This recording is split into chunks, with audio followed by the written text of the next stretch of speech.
તો વડાપ્રધાન મોદી વડોદરાથી લડી શકે છે ચૂંટણી। ભાજપના નિરીક્ષક પંકજ દેસાઈનું મોટું નિવેદન। લોકસભાની ચૂંટણીને લઈને મોટા સમાચાર સામે આવી રહ્યા છે। વડોદરાથી ચૂંટણી લડી શકે છે વડાપ્રધાન નરેન્દ્ર મોદી। મહત્વપૂર્ણ સમાચાર સામે આવી રહ્યા છે લોકસભાને લઈને સૌથી મોટા સમાચાર, જ્યાં વડાપ્રધાન નરેન્દ્ર મોદી વડોદરાથી ચૂંટણી લડી શકે છે। વડોદરામાં નિરીક્ષક તરીકે આવેલા પંકજ દેસાઈએ આ નિવેદન આપ્યું છે। જણાવી દઈએ સૌથી મોટા સમાચાર આવી રહ્યા છે લોકસભા ચૂંટણીને લઈને। હાલ સમગ્ર ગુજરાતભરની અંદર 26 બેઠકો માટે સેન્સ લેવાની પ્રક્રિયા શરૂ કરી દેવામાં આવી છે। તેવામાં વડોદરા ખાતે પંકજ દેસાઈ દ્વારા હાલ જે સમાચાર સામે આવી રહ્યા છે તેમણે જણાવ્યું છે કે વડાપ્રધાન નરેન્દ્ર મોદી વડોદરાથી ચૂંટણી લડી શકે છે।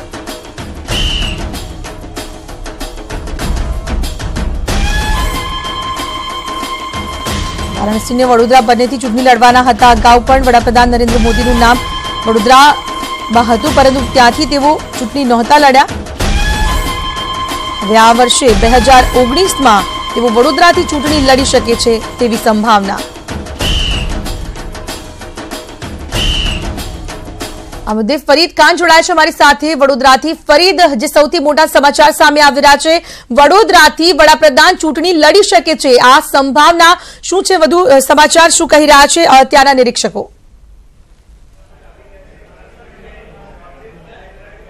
ખ્યાતિ, ચોક્કસ આજે વડોદરા લોકસભા બેઠકની જે મહત્વપૂર્ણ હોદ્દેદારો સહિત જે કાર્યકરો જે છે તેમની સેન્સ લેવામાં આવી રહી છે। અને જે રીતે ન્યૂઝ 18 ગુજરાતીએ વાત કરી સવારે નિરીક્ષક પંકજ દેસાઈ સાથે, તો પંકજ દેસાઈએ બિલકુલ બહુ સ્પષ્ટ સંકેત આપ્યા છે કે વડાપ્રધાન નરેન્દ્ર મોદી ફરી એકવાર વડોદરા લોકસભા બેઠક ઉપરથી ભાજપના ઉમેદવાર બની શકે છે। ખ્યાતિ, 2014ની અંદર વડોદરા લોકસભા બેઠક ઉપરથી નરેન્દ્ર મોદી ચૂંટણી લડ્યા હતા અને 5 લાખથી વધુ મતોથી તેઓ વિજય પ્રાપ્ત કર્યો હતો। ત્યારે ફરી એકવાર જે રીતે આજે નિરીક્ષકો અહીંયા વડોદરા આવ્યા છે અને આપ જોઈ રહ્યા છો કે અહીંયા આગળ જે મહત્વપૂર્ણ હોદ્દેદારો જે છે, જે કાર્યકરો જે છે, તેમની જે 3 નિરીક્ષકો જે છે, જયનારાયણ વ્યાસ, પંકજ દેસાઈ અને દર્શનાબેન વાઘેલા, આ ત્રણેય નિરીક્ષકો સેન્સ લઈ રહ્યા છે। પરંતુ સેન્સ લેતા પહેલા જે રીતે પંકજ દેસાઈએ સંકેત આપ્યા છે એમાંથી બહુ સ્પષ્ટ બિલકુલ જોવા મળી રહ્યું છે કે વડાપ્રધાન ફરી એકવાર અહીંયાથી વડોદરા લોકસભા બેઠકના ઉમેદવાર બને તો નવાય નહીં। કારણ કે વડોદરા જે લોકસભા બેઠક ખ્યાતિ જે છે એ ભાજપનો ગઢ જે છે, તમે પાછલા 3 ચૂંટણી જે છે તેની તમે જો આખું એના ઉપર નજર રાખી, એના ઉપર જો એનાલિસિસ કાઢીએ તો કોઈ પણ ઉમેદવાર અહીંયા 2 લાખથી વધુ મતોથી તેઓ વિજય પ્રાપ્ત કર્યો છે ભાજપના ઉમેદવારે। અને જ્યારે નરેન્દ્ર મોદી 2014માં અહીંયાથી ચૂંટણી લડ્યા હતા ત્યારે 5 લાખથી વધુ મતોથી તેમનો વિજય થયો હતો। એટલે ફરી એકવાર તેઓ વડોદરા લોકસભાના ઉમેદવાર બને એવી પૂરેપૂરી શક્યતાઓ છે। તો જે રીતે હાલ કેટલાય ઉમેદવારો અત્યારે કતારમાં લાગી ગયા છે, સેન્સ લેવાની પ્રક્રિયા ચાલી રહી છે, બીજા કયા કયા નામ ચર્ચાઈ રહ્યા છે? આ તો સૌથી મોટા સમાચાર છે કે વડાપ્રધાન વડોદરાથી ચૂંટણી લડી શકે છે, પરંતુ હવે સેન્સ લેવાની પ્રક્રિયામાં નિરીક્ષકો માટે શું આ કામ આસાન થયું છે કે હજુ પણ કેટલાય ઉમેદવારો માટે સેન્સ લેવાની પ્રક્રિયા ચાલુ છે?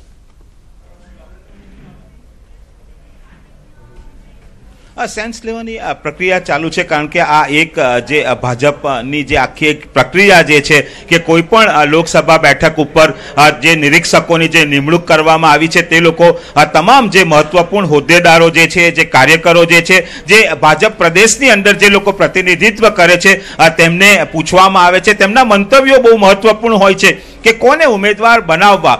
વડાપ્રધાન નરેન્દ્ર મોદીનું નામ તો બહુ બિલકુલ જે સંકેતના રૂપે મળ્યું છે અને શક્યતાઓ નકારી શકાતી નથી, પરંતુ જે બીજા 12 સંભવિતો વડોદરા લોકસભા બેઠક ઉપર બિલકુલ છે, તેમાં જે પ્રદેશ કક્ષાના જે નેતા જે છે ભાર્ગવ ભટ્ટનું નામ મોખરે છે, શબ્દશરણ બ્રહ્મભટ્ટ કે જે પ્રદેશ ભાજપના મહામંત્રી જે છે, અત્યારે જે MP જે છે, સાંસદ છે રંજનબેન ભટ્ટ, તેમને પણ રિપીટ કરી શકે છે, પરંતુ એ રિપીટની શક્યતાઓ જે છે તે ઓછી દેખાય છે। એ સિવાય ડોક્ટર જ્યોતિ પંડ્યા જે છે કે જે પ્રદેશ ભાજપ મહિલા મોરચાના જે પ્રમુખ છે તે પણ એક સંભવિતોમાં છે। આમ 12 અલગ અલગ જે મહત્વપૂર્ણ હોદ્દેદારો જે છે તે લોકો જે છે તેમના નામ ચર્ચામાં છે। અત્યારે આખો દિવસ જે વડોદરા લોકસભા બેઠકની અંદર ખ્યાતિ જે 7 વિધાનસભા વિસ્તાર આવે છે, જેમાં 5 શહેરી વિસ્તારમાં વિધાનસભા બેઠકો છે, 2 ગ્રામ્ય વિસ્તારની બેઠકો છે. આખો દિવસ દરમિયાન જે 3 નિરીક્ષકો જે છે એ વિધાનસભા બેઠક દીઠ સમય ફાળવવામાં આવ્યો છે અને તે રીતે તેઓ મહત્વપૂર્ણ હોદ્દેદારો કાર્યકરોની સેન્સ લેશે. અને આભાર ફરીદ આપનો તમામ માહિતી બદલ. તો હાલ જે મહત્વપૂર્ણ સમાચાર સામે આવી રહ્યા છે, અમિત શાહ પણ ગુજરાતમાં 6 થી વધુ જનસભાઓ સંબોધિત કરશે. પીએમ મોદી ગુજરાતમાં કરશે ધુઆંધાર પ્રચાર. સમાચાર આવી રહ્યા છે મહત્વપૂર્ણ. લોકસભાને લઈને ચૂંટણી પ્રચાર પડઘમ તેજ થઈ રહ્યા છે. રોડ શો અને સભા યોજવાની શરૂઆત ગુજરાતમાં હવે શરૂ થશે. સમાચાર મળી રહ્યા છે પીએમ મોદી ગુજરાતમાં કરશે ધુઆંધાર પ્રચાર. સંવાદદાતા હિતેન્દ્ર જોડાઈ ગયા છે અમારી સાથે. હિતેન્દ્ર, જે સમાચાર મળી રહ્યા છે કે હવે પ્રચાર પડઘમ ગુજરાતથી શરૂઆત થવાની છે, ત્યારે ગુજરાતની અંદર કેટલી સભાઓ ગજવશે અમિત શાહ અને વડાપ્રધાન નરેન્દ્ર મોદી? વડાપ્રધાન નરેન્દ્ર મોદીનું ગુજરાત એ હોમ સ્ટેટ માનવામાં આવી રહ્યું છે. વડાપ્રધાન નરેન્દ્ર મોદી માટે પણ ગુજરાતની તમામ 26 બેઠકો જાળવી રાખવાનો પણ મોટો પડકાર છે, કારણ કે રાષ્ટ્રીય અધ્યક્ષ અને વડાપ્રધાન નરેન્દ્ર મોદી બંને ગુજરાતના હોવાથી તેમના માટે ગુજરાતનું વિશેષ મહત્વ રહ્યું છે. એટલા માટે તમામ 26 બેઠકો જાળવી રાખવા માટે વડાપ્રધાન નરેન્દ્ર મોદી દ્વારા જ તમામ જે લોકસભા બેઠક વિસ્તાર આવરી લેવા એ પ્રકારે જ આયોજન કરવા માટે પણ ગુજરાત ભાજપને સૂચના આપી દેવાઈ છે. 3 લોકસભા બેઠક વાઇઝ એક વડાપ્રધાન નરેન્દ્ર મોદીની સભા ગોઠવી એટલે એ પ્રકારે આયોજન કરવામાં આવે, એટલે કે 26 બેઠકો છે, એટલે 8 તારીખ 24 7 થી 8 બેઠકો એમની ગુજરાતમાં લોકસભા બેઠક વાઇઝ આયોજન કરવામાં આવશે. બીજું એમના વડાપ્રધાન નરેન્દ્ર મોદી દ્વારા રોડ શો પણ કરવામાં આવશે, જે રોડ શોના કારણે પણ મતદારોને આકર્ષી શકાય, યુવા મતદારોથી લઈને તમામ મતદારોની સાથે જોડાયેલા રહે એ પ્રકારનું પ્લાનિંગ કરવામાં આવશે. એટલે વડાપ્રધાન નરેન્દ્ર મોદી અમિત શાહના પ્રવાસને લઈને ખાસ આયોજન કરવા માટે પ્રદેશ ભાજપને સૂચના આપી દેવામાં આવી છે અને એ પ્રકારે કાર્યક્રમો પણ તૈયાર થઈ રહ્યા છે. જી આભાર હિતેન્દ્ર આપનો તમામ માહિતી બદલ.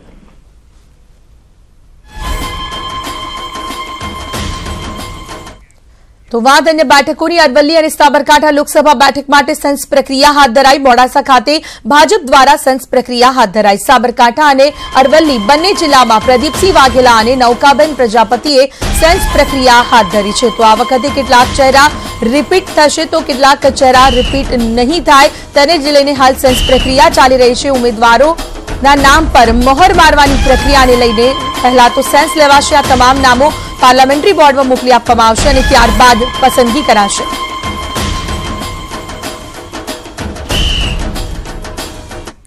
હાર્દિક જોડાયા છે અરવલ્લીથી અમારી સાથે. હાર્દિક, જણાવશો સેન્સ લેવાની પ્રક્રિયા હાથ ધરાઈ છે, ભાજપ દ્વારા જે સેન્સ પ્રક્રિયા હાથ ધરાઈ છે તેમાં કયા કયા નામ અત્યારે મુખ્યત્વે આગળ છે? ચોક્કસથી ખ્યાતિ જે પ્રકારે જે અરવલ્લી જિલ્લો સાબરકાંઠા બંને લોકસભા બેઠક એક છે, તેમાં મોડાસા ખાતે સેન્સ પ્રક્રિયા હાથ ધરવામાં આવી છે. ઉમેદવારોનો જમાવડો છે. ઉમેદવારી નોંધાવવા માટે જે અરવલ્લી અને સાબરકાંઠા બંને જિલ્લામાંથી અલગ અલગ મંડળ સ્વરૂપે અલગ અલગ સમયે અહીંયા ઉમેદવારી નોંધાવવા માટે આવી રહ્યા છે. આપણે હાલ અરવલ્લી જિલ્લા કાર્યાલય ખાતે છીએ કે જ્યાં જે કાર્યાલય છે ત્યાં આવેલા છીએ અને હાલ દીપસિંહભાઈ જે રાઠોડ છે તેઓ સાંસદ છે, આપણી સાથે છે. તેઓ હાલ ઉમેદવારી નોંધાવવા માટે અહીં પહોંચ્યા છે. સર, આજ આપ ઉમેદવારી નોંધાવવા માટે અહીં પહોંચ્યા છો, શું આશા રાખી રહ્યા છો? આજે જ્યારે અહીંયા સાબરકાંઠા અને અરવલ્લી જિલ્લાની પ્રક્રિયા પ્રદેશના અનુસાર અને જે પ્રોસેસ લોક જનતાને અને આમ જનતાને પ્રસે એ પ્રકારની હોય છે, ત્યારે બધા સ્વતંત્ર પોતાનો અભિપ્રાય આપતા હોય છે. પોતાનો અભિપ્રાય આપી પાર્ટી નક્કી કરતી હોય છે કે ઉમેદવાર કોણ, અને પાર્ટી ઉમેદવાર જે નક્કી કરે એ બધાને શિરોમાન્ય હોય છે. અહીંયા બધાને જ અભિપ્રાય આપવાનો અધિકાર છે, બધાને જ માગવાનો અધિકાર છે. આખર પાર્ટી જે કરે તે શિરોમાન્ય હોય છે. આપની ઉમેદવારી માટે શું કહેશો? ઘણી અટકળો લગાવવામાં આવી રહી છે કે રિપીટ કરવામાં આવશે, પત્તું કપાશે, શું કહેશો? એમાં મારે કંઈ કહેવાનું જ ના હોય, એ તો પાર્ટીનો અધિકાર છે. પાર્ટી જે કરે તે શિરોમાન્ય હોય છે. પાર્ટી સિવાય કોઈ શિરોમાન્ય છે જ નહીં. ચોક્કસથી આ હતા દીપસિંહભાઈ રાઠોડ, જેઓ સાંસદ છે સાબરકાંઠા લોકસભા બેઠકના. જો ખ્યાતિ વાત કરવામાં આવે, જો ચર્ચા કરવામાં આવે કે જે સાબરકાંઠા અરવલ્લી વિસ્તાર ખૂબ મોટો છે, 17 લાખથી વધુ મતદારો છે, ત્યારે ચોક્કસપણે જે કહી શકાય તે પ્રમાણે અરવલ્લી સાબરકાંઠાના જે સહકારી આગેવાનો છે તેમના પર નામ ચર્ચવામાં આવે છે. મુખ્યત્વે જો વાત કરવામાં આવે છે, જે દીપસિંહભાઈ રાઠોડ છે તેઓ રિપીટ કરવામાં આવશે કે નહીં, પત્તું કપાશે કે નહીં તે જોવાનું રહેશે. ત્યારે મહેશભાઈ પટેલ જેઓ સાબરકાંઠા બેંકના ચેરમેન પણ છે, ભીખુજીભાઈ પરમાર કે જેઓ વિધાનસભા મોડાસાથી લડ્યા હતા તેમનું પણ નામ ચર્ચામાં છે, ત્યારે જયસિંહભાઈ ચૌહાણ જેઓ પૂર્વ શિક્ષણ મંત્રી છે તેમનું પણ હાલ નામ ચર્ચા રહ્યું છે.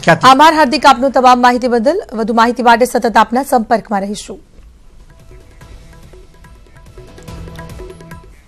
હવે આગળ વધતા બાદ જૂનાગઢ લોકસભા બેઠક માટે જ્યાં ભાજપની સેન્સ પ્રક્રિયા હાથ ધરાઈ છે, નિરીક્ષક ચીમન સાપરિયા અને રમેશ રૂપાપરાએ મહાનગરમાં રહેતા કાર્યકર્તાઓ અને દાવેદારોને સાંભળ્યા હતા. 7 જેટલા પ્રબળ દાવેદારોએ એક જ સૂર ઉઠાવ્યો છે કે વર્તમાન સાંસદની ટિકિટ ન આપો તો અમને આપજો. સેન્સ લેવાની પ્રક્રિયા ચાલી રહી છે ત્યારે ઉમેદવારી માટે દાવેદાર પણ ઘણા બધા છે. જૂનાગઢ લોકસભા બેઠકની જો વાત કરીએ, ચીમન સાપરિયા, રમેશ રૂપાપરા હાલ સેન્સ લઈ રહ્યા છે ત્યારે 7 જેટલા પ્રબળ દાવેદારો છે. વર્તમાન સાંસદને ટિકિટ ન આપો તો અમને ટિકિટ આપજો તેવું કહેવું છે ત્યાંના દાવેદારોનું.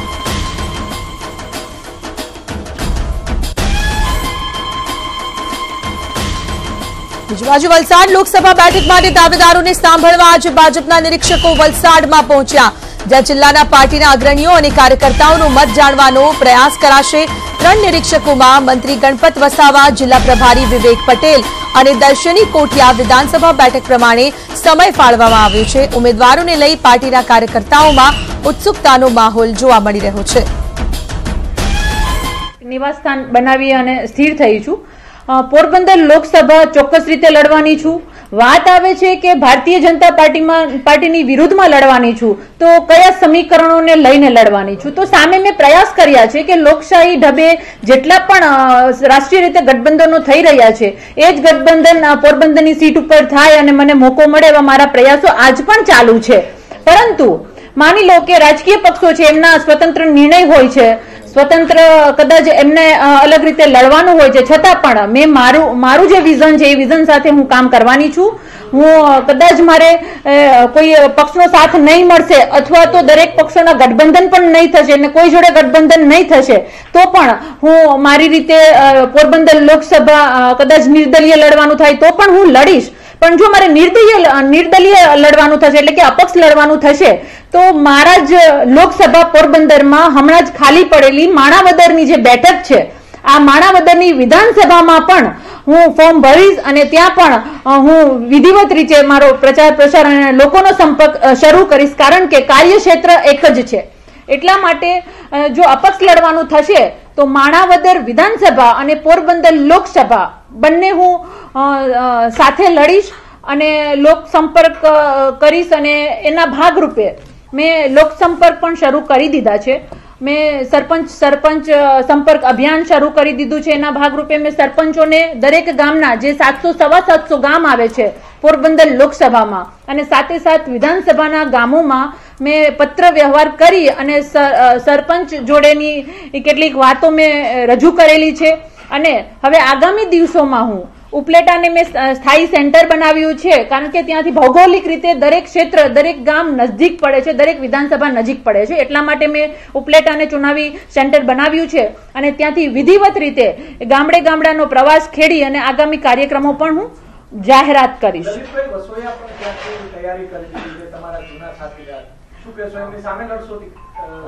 જો લોકશાહી દેશ છે, દરેક લડી શકે છે. મેં તો છેલ્લા 6 મહિનાથી લોકસભા લડવાનું એલાન કરી દીધું છે.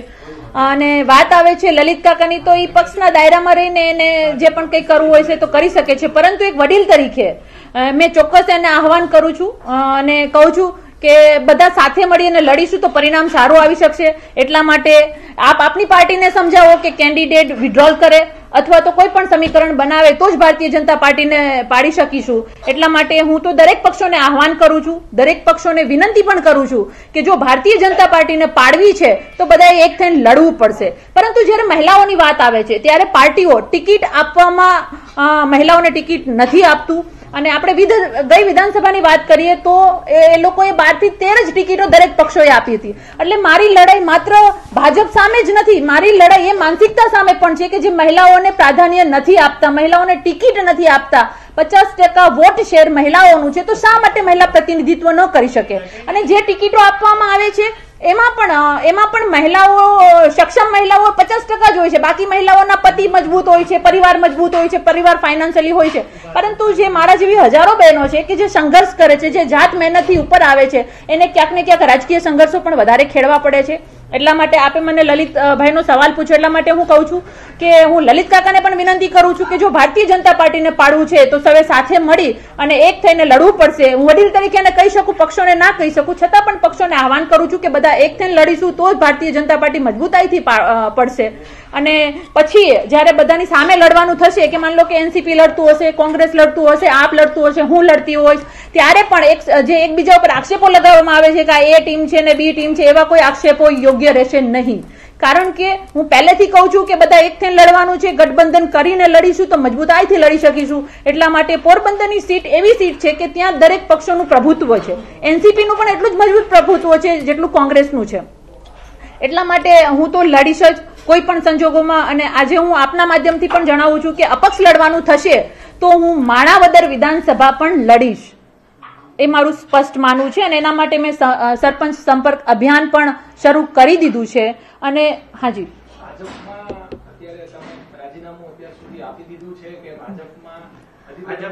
જી આજે હું આપને પણ એક સરપ્રાઈઝ આપું છું કે ભારતીય જનતા પાર્ટીમાં માનસિક રીતે તો મેં રાજીનામું બહુ પહેલા જ આપી દીધું છે. માનસિક રીતે હું એના વિચારોથી હંમેશા અગેન્સ્ટમાં છું, પરંતુ આજે આપના સામે જ ભારતીય જનતા પાર્ટીનો આ ખેસ છે. અને ભારતીય જનતા પાર્ટીને અધ્યક્ષને, ગુજરાત પ્રદેશ અધ્યક્ષને લખેલો મારી પાસે આ લેટર છે. આ લેટરનું બ્રીફિંગ કરતા હું આપને થોડું જણાવીશ કે મેં લખ્યું છે કે આજ સુધી હું મીડિયા પેનલિસ્ટ ગુજરાત પ્રદેશ તરીકે મેં મારી ભારતીય જનતા પાર્ટીમાં સક્રિય અને નિષ્ઠાવાન ભૂમિકા નિભાવી છે.